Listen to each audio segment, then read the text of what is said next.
আজকে আমরা করব ক্লাস 6-এর কোষে দেখি 1.4-এর 9-এর অঙ্কগুলো। 9-এর অঙ্কগুলো আমি টুকে নিয়েছি। এখানে দেখো কি লেখা আছে 5.0, আর এখানে কত আছে 0.5। তাহলে 5.0 এটা কি একটা পূর্ণ সংখ্যা, আর 0.5 কি একটা ভগ্নাংশ সংখ্যা, ঠিক আছে? তাহলে কি পূর্ণ সংখ্যার দিকে কি হয় আমরা জানি, মানে পাখির যে হাঁ বলি, যেটাকে আমরা গ্রেটার দেন বলি, এটা কোন দিকে হবে? এই দিকে, ঠিক আছে? 5 যেহেতু বড়। এবার এখানে কি বলেছে 72.1 আর 72.10, তার মানে কি দুটো একই। আমি দশমিকের পরে জিরো নিতেই পারি, সেটা একই হয়, তাই আমরা এখানে ইকুয়াল সাইন দিলাম।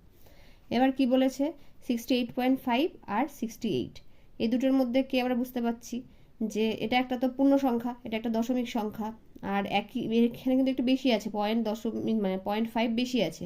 তাহলে আমরা কি করব, এই সাইনটাকে আমরা আচ্ছা এখানে সি নাম্বার অঙ্কটাতে কি আছে 68.5 বা 68.52, তাহলে আমরা কি বুঝতে পাচ্ছি এই দিকটাই বেশি সংখ্যা, বেশি আছে, 68.52 বেশি আছে। তাহলে আমরা কোন দিকে দেবো, এটা আমরা দেবো এখানে লেস দ্যান সাইন, ঠিক আছে? এবার কি বলেছে ডি নাম্বারটা 72.93, এখানে আছে 729.3, তাহলে আমরা বুঝতেই পাচ্ছি যে কোন দিকে বেশি আছে, 729 যেদিকে সেদিকে বেশি আছে। তাহলে আমরা দেবো সাইন, মানে এই হায়ের সামনে বড় সংখ্যাটা থাকলো।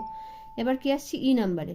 ই নাম্বারে কি বলেছে 42.6, এবার 42.600, ঠিক আছে? তার মানে কি দশমিকের পর এখানে শুধু জিরো জিরোগুলো আছে, আর দশমিকের পর জিরোর দাম নেই আমরা জানি, তাই এটাকে আমরা কি দেবো ইকুয়াল সাইন। এবার এফ নাম্বারটাতে কি বলেছে 2.33, আর একটা আছে কত 3.22, তো আমরা বুঝতেই পাচ্ছি যে 3 বেশি 2 এর থেকে, সেজন্য আমরা দেবো 3 এর দিকে দেবো হাঁটা, ঠিক আছে? মানে লেস দ্যান সাইন হলো। এবার আসছি আমরা জি নাম্বারে। জি নাম্বারে কি বলেছে 924 আর 924.00, মানে কি বলে দশমিকের পর জিরোর কোনো ভ্যালু নেই, তাহলে এদিকেও 924 এদিকেও 924, তাহলে আমরা এখানে কি সাইন দেবো, এখানে দেবো ইকুয়াল সাইন, মানে সমান।